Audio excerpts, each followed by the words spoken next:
o andamento do processo. Segunda questão ainda do Dr. José Roberto. Qual o fundamento jurídico que legitima o procedimento de algumas juntas que não admitem os quesitos nem assistentes na hipótese de liquidação por cálculo do contador? Mau humor do juiz. Talvez um pouco de desconhecimento de causa. Terceira, o agravo de petição seguirá por instrumento ou não nos autos principais?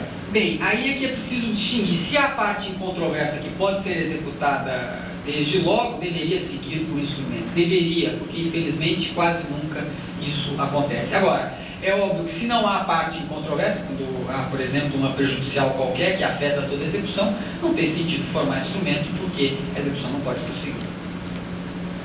Alfredo Luiz Alves, advogado, pergunta: qual o posicionamento de Vossa Senhoria acerca da diferença de juros sobre valores de garantia da execução em dinheiro do momento? Boa pergunta, hein? Tem muitos casos concretos. Diferença dos juros contados no momento do depósito até a data do levantamento, uma vez que está depositado em banco e realmente dá uma diferença. Tem inúmeros casos desse. Interessante pergunta.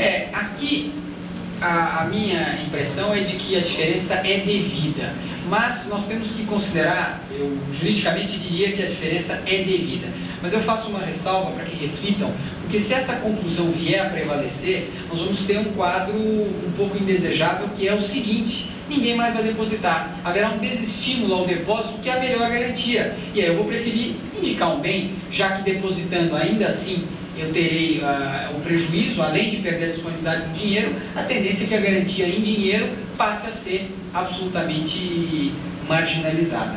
Mas eu creio que a lei é clara, é só com a satisfação que cessa a fluência dos juros e o depósito não é satisfação. Portanto, eu acho que a diferença é devida. A despeito de... Desculpe a pergunta. Não, eu sei, da lei de execuções fiscais, conheço bem, mas eu acho que é muito claro o dispositivo da CLT e a lei de execuções fiscais se aplica subsidiariamente nos casos em que a CLT é omissa. Ela não é omissa no tocante aos juros. Doutor Estevão e doutor Itamar. Na Justiça do Trabalho, os juízes criaram uma forma muito simples, simplista, de decidir dizendo nada a deferir.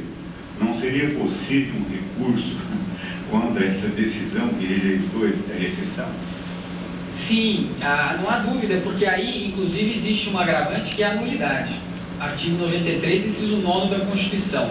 Dizer nada a deferir, ou, como também às vezes se diz, não vislumbra a ocorrência. Agora se diz menos. Antigamente, quando a gente recorria de revista, ninguém vislumbrava nada o tempo todo. Isso não é fundamentar a decisão. É preciso dizer por que não há nada a deferir ou por que não se vislumbra isso. Como também é muito frequente quando se pede alguma liminar, ausentes os pressupostos legais, indefiro a liminar, ou o contrário também vale, presentes os pressupostos, defiro a liminar. É preciso dizer, é claro, isso não é fundamentação. Então só por aí já há nulidade que dá margem à impugnação da decisão. Doutora Patrícia. Doutor Estevão Malê, com relação aos descontos previdenciários e fiscais, gostaria de confirmar se não há nenhuma lei que trate dessas matérias. Há várias leis, a lei previdenciária, a lei fiscal, o provimento da Corredoria do TST. O provimento número 1 de 96, mas tudo isso é relevante. Ela está pedindo para citar números. É 1/96. O provimento é 1/96. Depois a lei tem, na verdade a lei previdenciária, 8.212, tem dispositivos que justificam ambas as soluções. Mas tudo isso é irrelevante, porque o que se cumpre é a sentença e não está na lei. Mas só complementando aí, já respondeu, esse provimento que é da Corredoria do TST 1/96, ele cita o fundamento legal. Sim. Ele cita todas as leis, não a pessoa que está querendo fundamento legal vá direto nisso. No índice da CLT tem esse provimento CG/TST 1/. Isso, TST. Tem toda a fundamentação ali. Professor Estevão, a doutora Ana Cláudia Moro Serra. Ou Sena, desculpe. Não sei, Serra ou Sena. Serra, né? As questões relativas à época própria, definida em sentença como de acordo com a lei, aspas, e as deduções previdenciárias e fiscais, preceitos de ordem pública podem ser arguídas em exceção de pré-executividade? Absolutamente não, de jeito nenhum. Isso é matéria que deve ser discutida na fase de conhecimento. Eu entendo que não.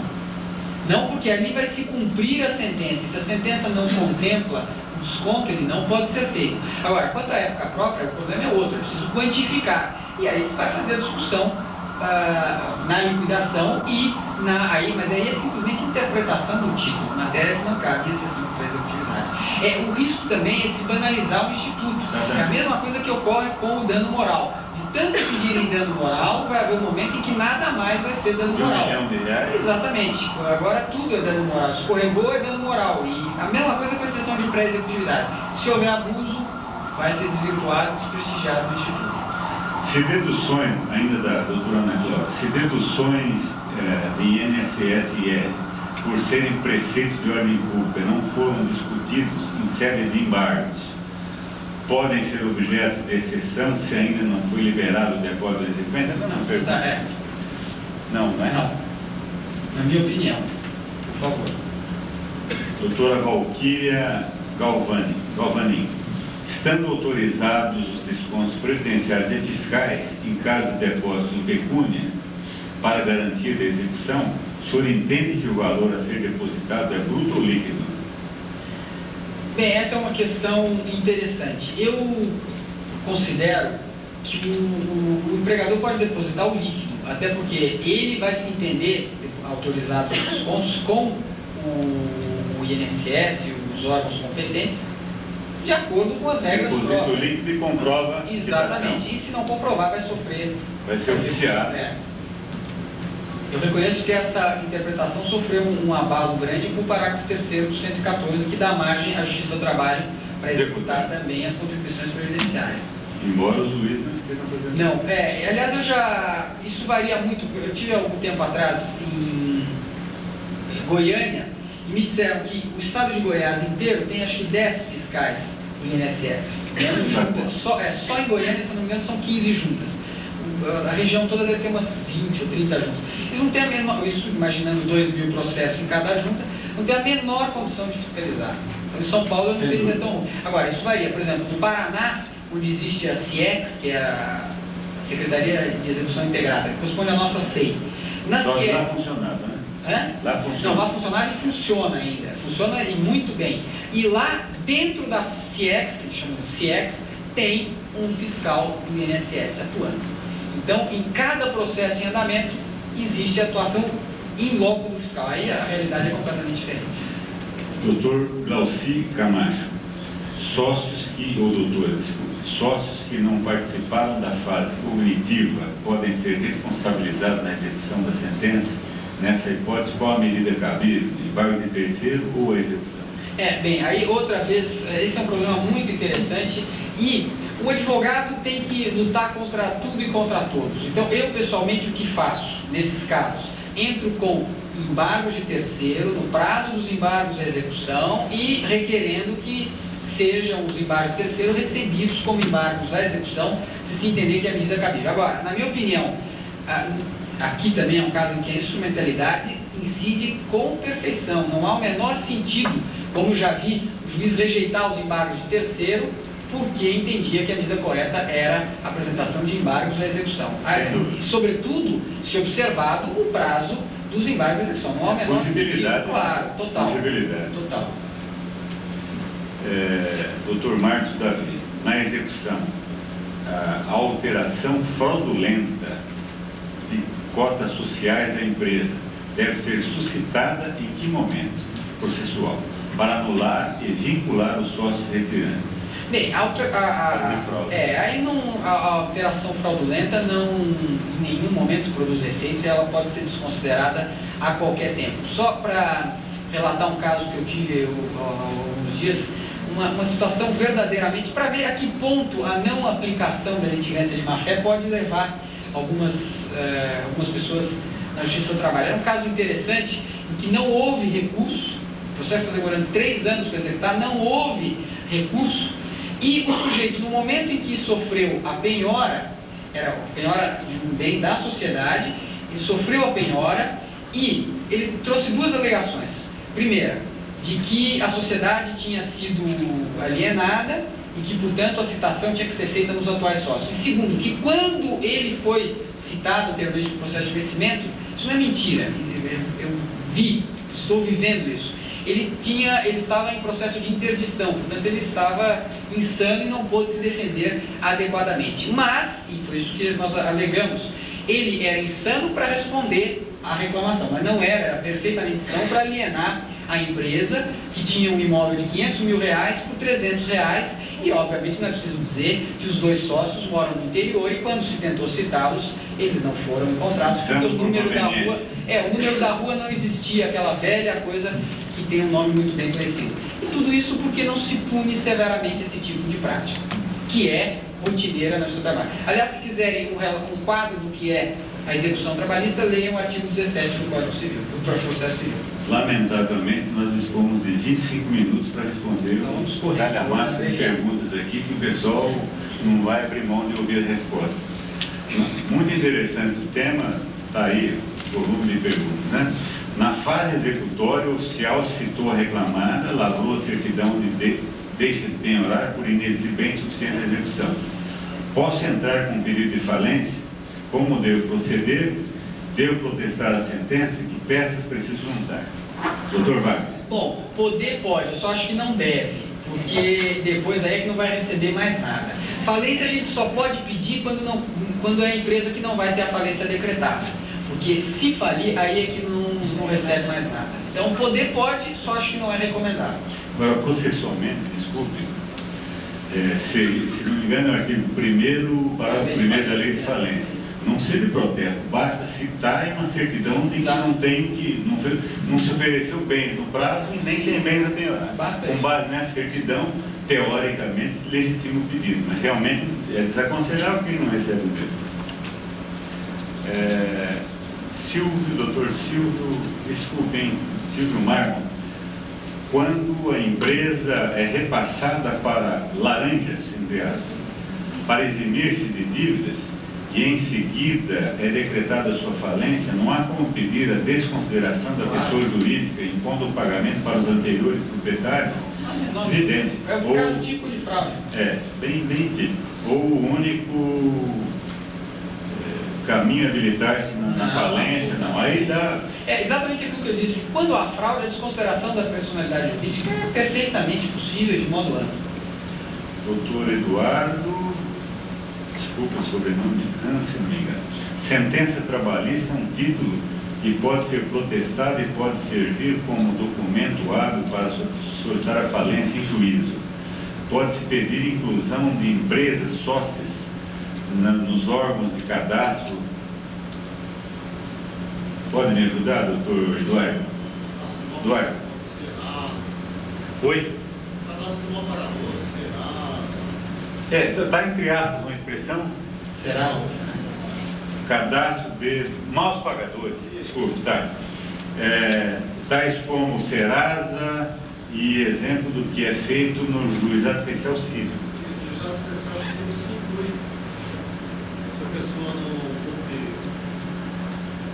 está pedindo a sentença, o Juizado Civil deve incluir essas pessoas do Serasa. Tá.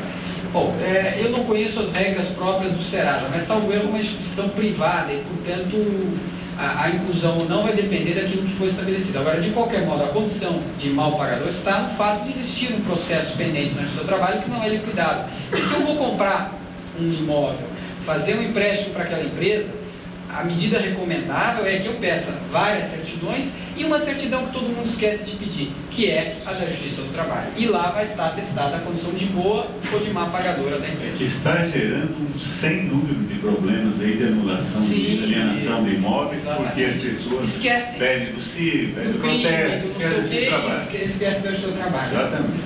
Isso precisa tomar muito cuidado, tem acontecido muito mesmo. Doutor Estevam, doutor Ricardo Alves Azevedo.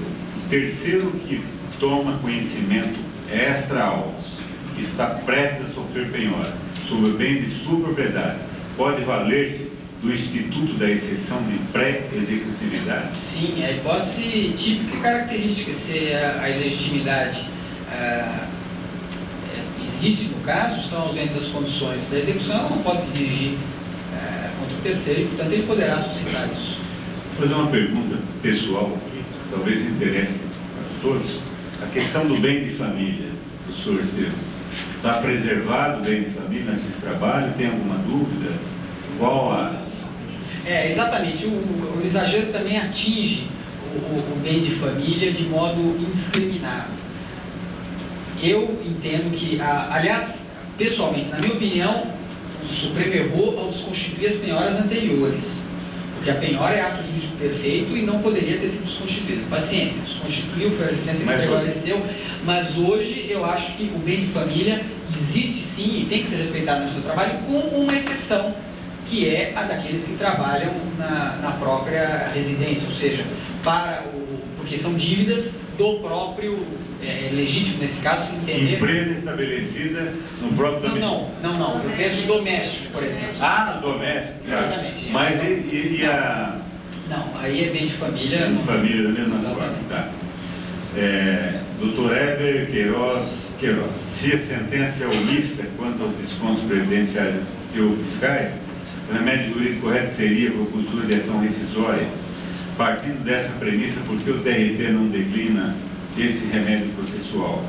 Muito pelo contrário, o que sempre ocorre é o TRT deferir os descontos das liquidações de sentença.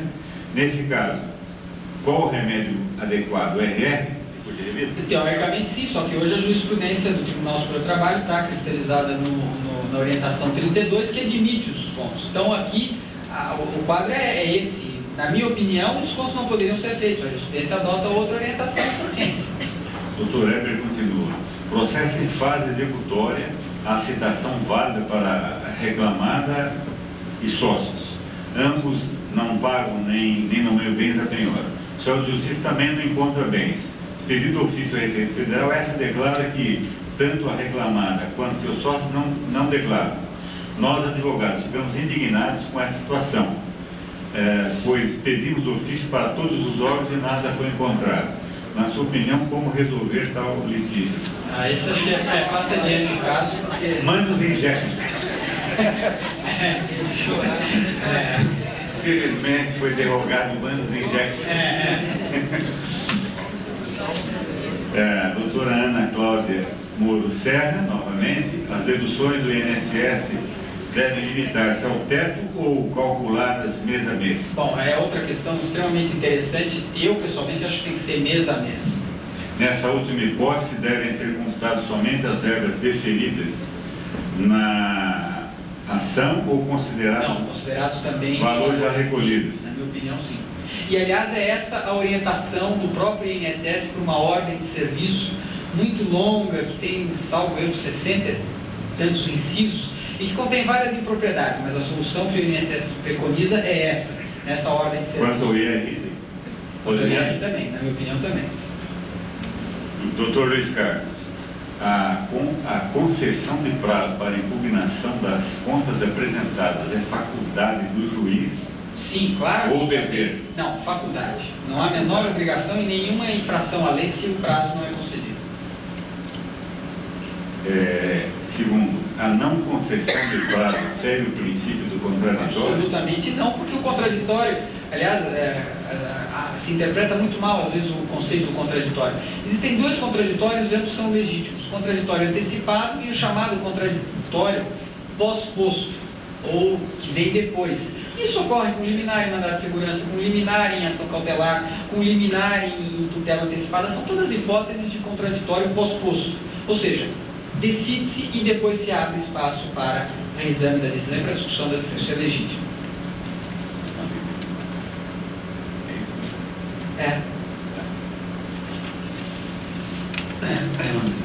Dr. Marcos Antônio, nas ações de cumprimento dos planos econômicos do sindicato como substituto, é parte legítima para executar o título exequente sem autorização expressa do substituto? Sim, isso está cristalizado hoje no enunciado 300. É preciso apenas individualizar e os pagamentos são feitos só aos próprios substituídos. Aliás, eu acho que